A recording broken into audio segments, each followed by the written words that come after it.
చరిత్రను ఒక్కసారి వెనక్కి తిరిగి చూస్తే జీవితాన్ని అతలాకుతలం చేసే తీవ్రమైన సంక్షోభాల్లో ఉన్నప్పుడు మనుషులు దేవునితో అసలు ఎలా మాట్లాడేవారు? మన ఈనాటి వివరణాత్మక విశ్లేషణలో సరిగ్గా ఇదే విషయాన్ని లోతుగా పరిశీలించబోతున్నాం. బైబిల్ చరిత్రలోని ప్రముఖ వ్యక్తుల అనుభవాలను తీసుకుని విభిన్న పరిస్థితులలో ప్రార్థన అనే అస్త్రం ఎలా రూపాంతరం చెందిందో అర్థం చేసుకుందాం. ఇక ఏమాత్రం ఆలస్యం చేయకుండా నేరుగా ఈ ఆసక్తికరమైన అంశంలోకి వెళ్దాం. మొదటగా ఈ కీలకమైన ప్రశ్నతోనే మన విశ్లేషణను ప్రారంభిద్దాం. అసలు ప్రార్థన అంటే అందరికీ అన్ని పరిస్థితుల్లోనూ ఒకేలా ఉంటుందా? అంటే మన జీవితంలో ఎదురయ్యే అతి భయంకరమైన కష్టాలు, పోరాటాలు దేవునితో మనం మమేకమయ్యే విధానాన్ని పూర్తిగా మార్చేస్తాయా? ఖచ్చితంగా మారుస్తాయి.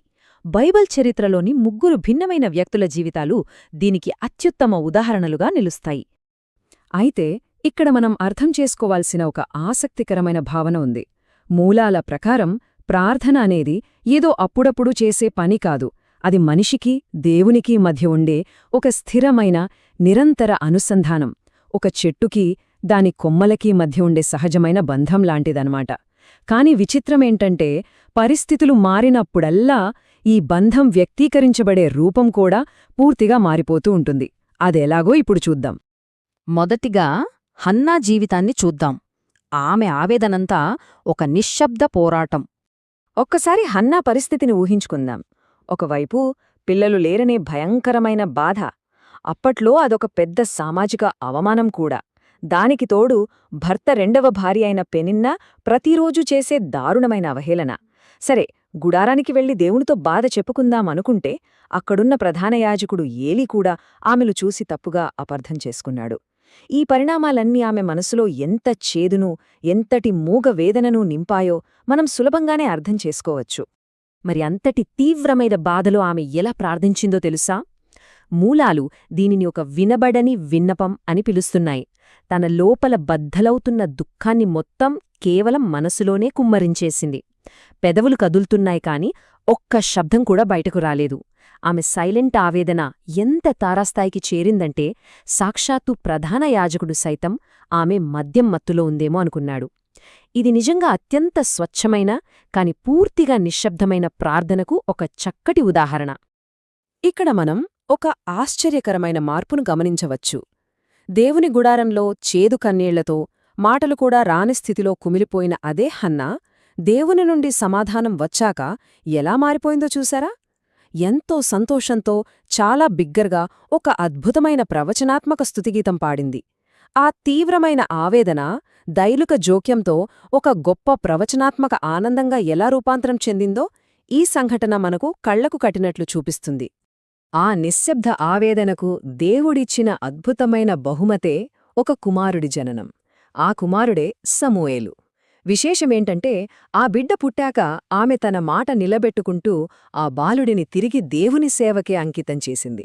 ఒక సాధారణ మహిళ వ్యక్తిగత బాధ ఏకంగా ఒక దేశానికే దిశానిర్దేశం చేసే గొప్ప ప్రవక్త రాకకు ఎలా కారణమైందో చూస్తే నిజంగా ఆశ్చర్యం వేస్తోంది కదా.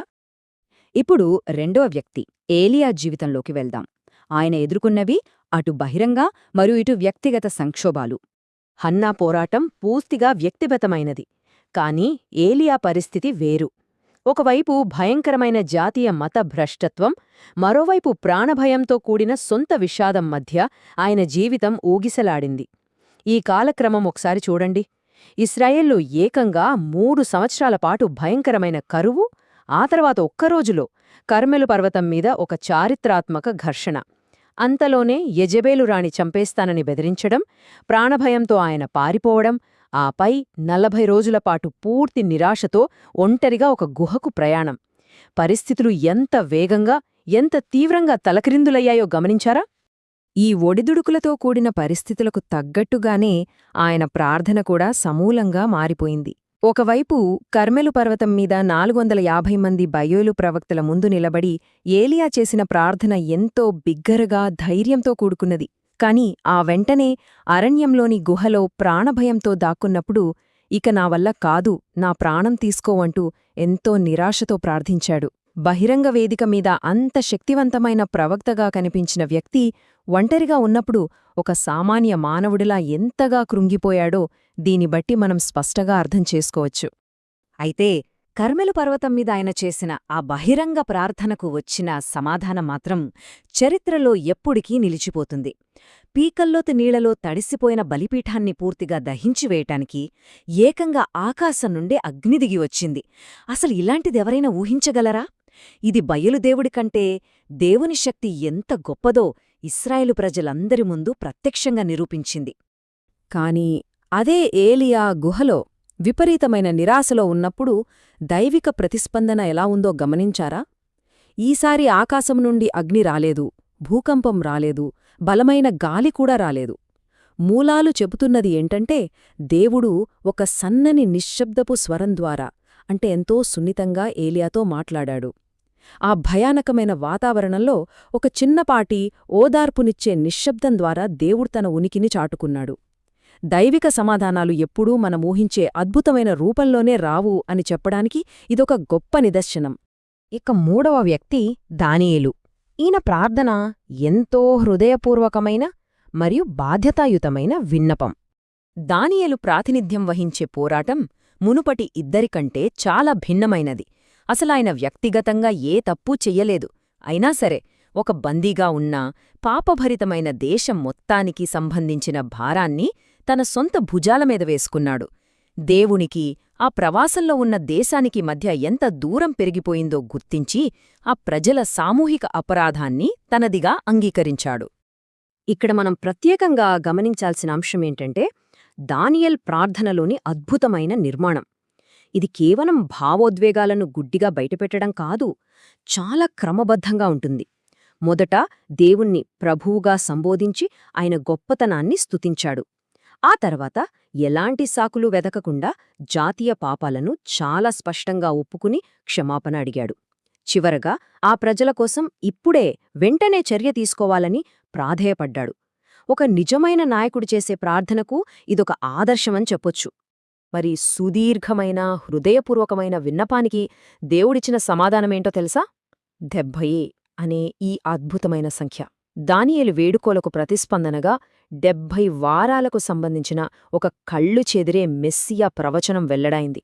ఆ దేశ భవిష్యత్తును, వారికి కలగబోయే విముక్తిని నిర్దేశించే ఒక అపూర్వమైన వెల్లడిది. చివరగా విభిన్న పోరాటాలు మరియు వాటికి లభించిన ప్రత్యేకమైన ఫలితాలను ఒక్కసారి క్రోడీకరించి చూద్దాం. ఈ పట్టికను గమనిస్తే మీకు మొత్తం సారాంశం అర్థమైపోతుంది. హన్నా వ్యక్తిగత అవమానంతో నిశ్శబ్దంగా ఏడిస్తే సమూయేలు జననమనే అద్భుతం జరిగింది. ఏలియా జాతీయ సంక్షోభం, వ్యక్తిగత భయం మధ్య ఊగిసలాడుతూ అటు బిగ్గరగా ఇటు నిరాశతో ప్రార్థిస్తే ఒకసారి అగ్నితో, మరోసారి సన్నని నిశ్శబ్దంతో సమాధానమొచ్చింది. ఇక దానియేలు జాతీయ అపరాధ భారాన్ని భుజాన వేసుకుని హృదయపూర్వక ఒప్పుకోలుతో వేడుకుంటే ఏకంగా 70 వారాల మెస్సియా ప్రవచనమే బయటపడింది. పద్ధతులు, పోరాటాలు ఎంత భిన్నంగా ఉన్నా దైవిక సమాధానాలు మాత్రం ఆయా వ్యక్తుల అవసరాలకు సరిగ్గా సరిపోయేలా ఎలా వచ్చాయో ఇది అద్భుతంగా చూపిస్తోంది కదా. ముగింపుగా ఒక లోతైన ఆలోచనతో ఈనాటి విశ్లేషణను ముగిద్దాం. వేల సంవత్సరాల క్రితం భయంకరమైన కష్టాల్లో ఉన్నప్పుడు దైవంతో అనుసంధానం కావడానికి వారు ఉపయోగించిన ఈ విభిన్న పద్ధతులు ఇవాల్టి మన ఆధునిక జీవిత పోరాటాలకు కూడా ఎలా వర్తిస్తాయో ఒక్కసారి ఆలోచిద్దాం. మన కష్టాల రూపం ఏదైనా, మనం వెతుకే మార్గం వేరైనా, అంతిమంగా దొరికే సమాధానం మన హృదయానికి ఏది అత్యవసరమో అదే రూపంలో వస్తుందని ఈ చరిత్ర చాలా స్పష్టంగా చెబుతోంది.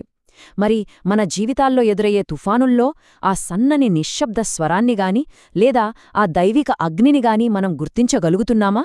ఇది ఖచ్చితంగా మనం ఆలోచించాల్సిన విషయం.